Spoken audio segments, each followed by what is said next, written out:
All right, everyone, we're still on this wonderful topic of discipline. I'm reading from my book, What Works When Diets Don't. The manuscript is actually for free on our church website, westsidechristianfellowship.org. However, I'm not reading everything that's in the book because a lot of it is dated, a lot of it has changed. So I'm not reading everything, but then I'm also adding a lot of new information about weight loss. It is an important topic on discipline because many of you listening to this podcast, you might feel that you don't have enough discipline, exercise, or eat correctly. Don't worry, neither did I initially. It's simply a process that starts by making right choices, better choices. Once you begin to make that choice makes you. And it's just a matter of moving in the right direction, focusing on the goal, not the challenge. So many tricks to it, but it is biblical, and it's definitely going to help you reach your weight loss goals. As soon as I realized that discipline is a byproduct of motivation, I realized I didn't necessarily lack discipline, I lacked motivation. So if you can, for every one of us, it's a little bit different on what that motivation is. But let me give you a case in point. It was almost too late for Chris, and I remember Chris. She was a 54-year-old female. She was active in her teens, but an injury in her 20s set her back. She had neglected her health for several years. As we all know, that does not go over well. And this pattern eventually developed into a dangerous lifestyle. She was diagnosed with high blood pressure, high triglycerides, extremely low HDL levels, which is the good, what they call the good cholesterol. I've talked about that a lot already. I'm not going to go into it, but I don't believe there's good and bad cholesterol.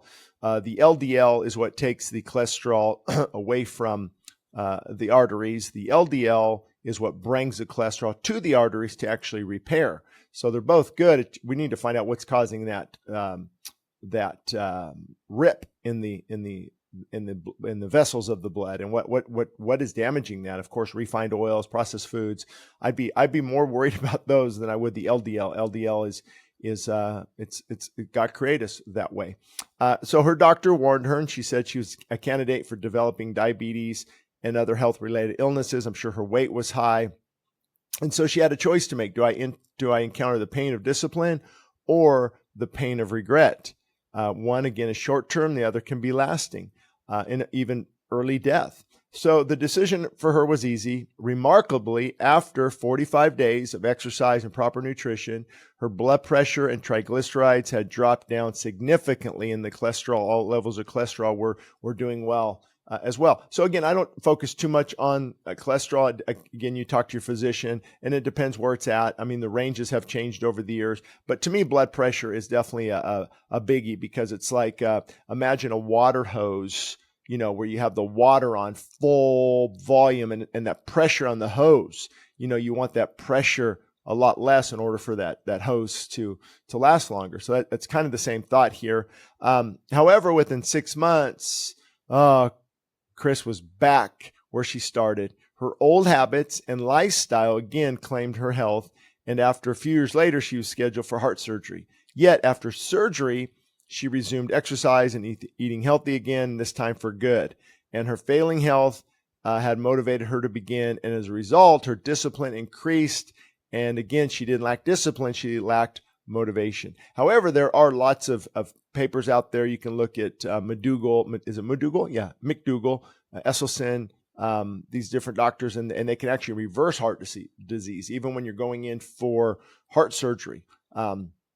They can reverse a lot of that. Mainly, in most of those cases, it's all plant-based, very high nutrient-dense foods.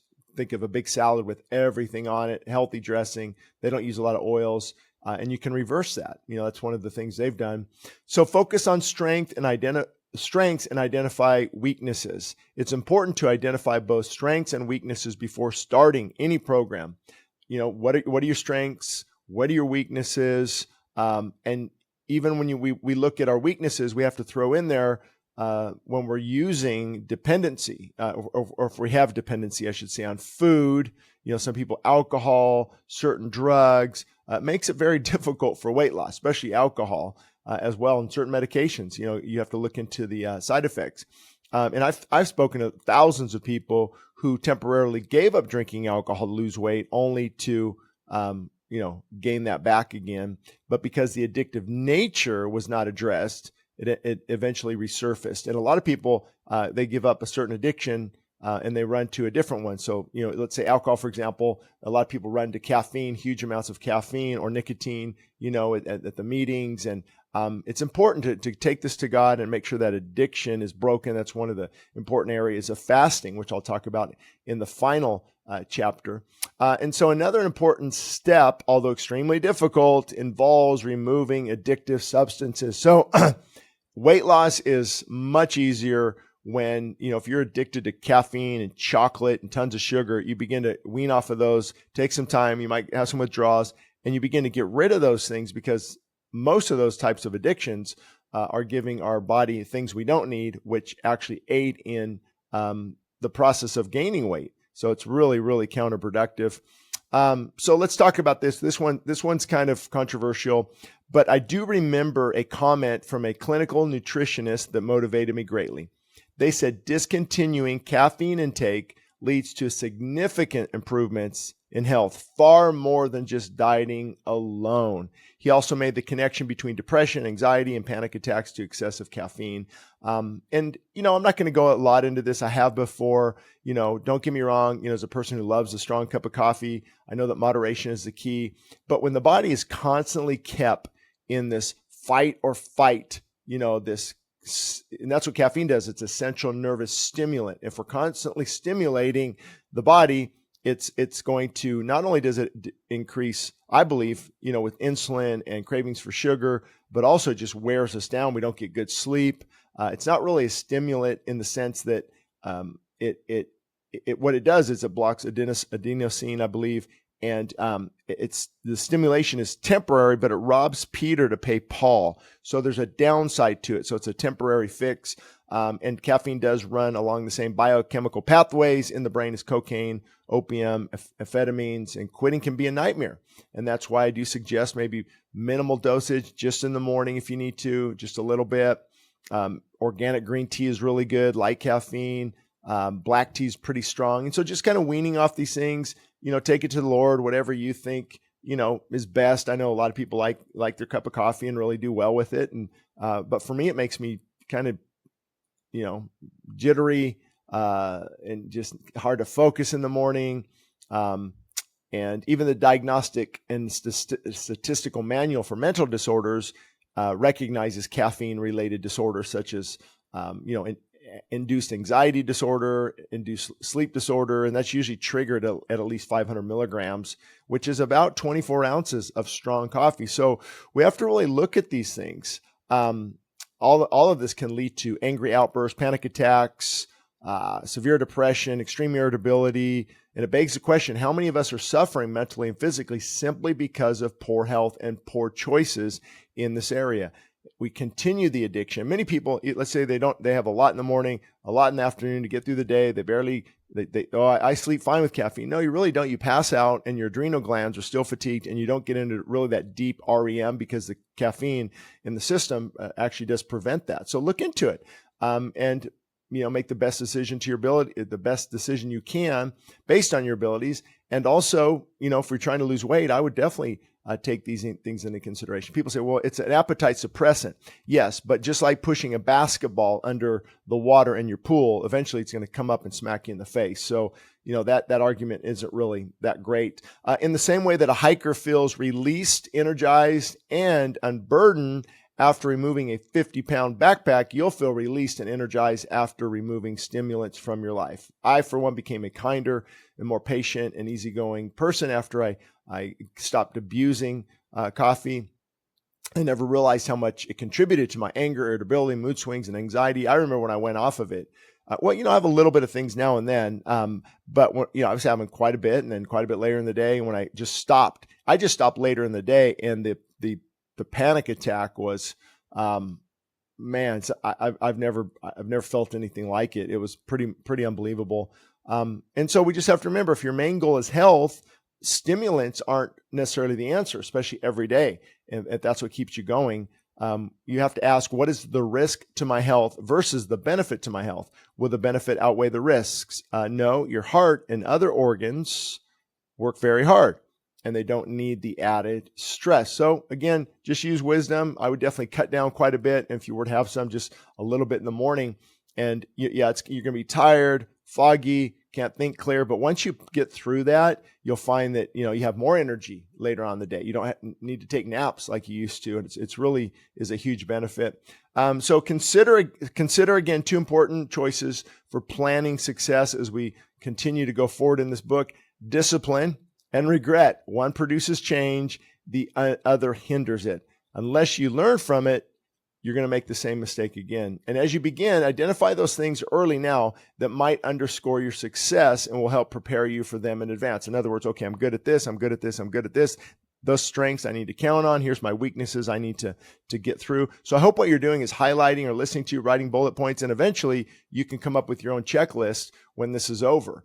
That's kind of my goal. And so you really have to focus on your strengths throughout the weight loss program and lean on those strengths. For example, if you're not very disciplined, you'll want to work on that discipline. And let me just give you a few examples. The weakness is I'm not disciplined when it comes to exercise. Well, here's the strength. I'm good at reaching any goal I set and stay committed. Okay, well, in this example, the person would set a realistic exercise goal that would support their commitment. Instead of trying to exercise 6 days a week, they would begin by exercising twice a week. And their level of discipline increases. And so, see, it's a matter of that. I think of it as like a snowball, right? You get it going, and it'll eventually, get you in the right direction. Without a plan, there's no direction, and without direction, you'll miss your goal. That's for sure. Remember, if you don't know where you're going, you will probably get there. So take time now and list your 3 major obstacles, your 3 major weaknesses, and that would really help. For example, binge eating. Is, let's say, that's major weakness for a lot of people. So my last meal, you'd say, okay, my last meal is 5 o'clock. Okay, I got it. Healthy meal. I'm satisfied, but not. And then around 7:30, here comes I've already got this planned out. I'm gonna make some herbal tea, or I'm gonna drink. Now they sell a little thing of ketones in bottles. Those will help take away the hunger. I'm going to drink at least 8 ounces of water with some lemon, and you have a plan in place. So you prepare for those weaknesses. Out of sight, out of mind. Don't have ice cream and chocolate, all the things you're going to cave into. Out of sight, out of mind. You have those removed from the pantry and from the kitchen, and that will really help. So hopefully this little nugget of discipline really helped. You can get back on track. You just have to identify your strengths and identify your weaknesses, and then you set up your program based on that, and you come prepared. So when you're prepared, you're forewarned, and when you're forewarned, you're forearmed. So instead of just, okay, I'm going to try it, no, you have to have that plan in place. Here's where I'm going to fall. I can't exercise too well, so why not make exercise first, or actually second? Your time with the Lord first, then I'm going to exercise. I'm going to get a lot of steps in.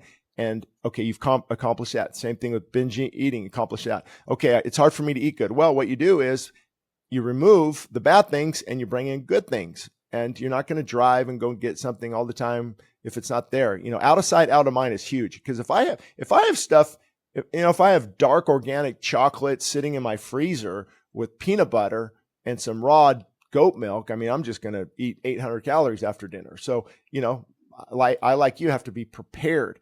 So focus on your strengths, identify your weaknesses, and then begin to build your plan based on that.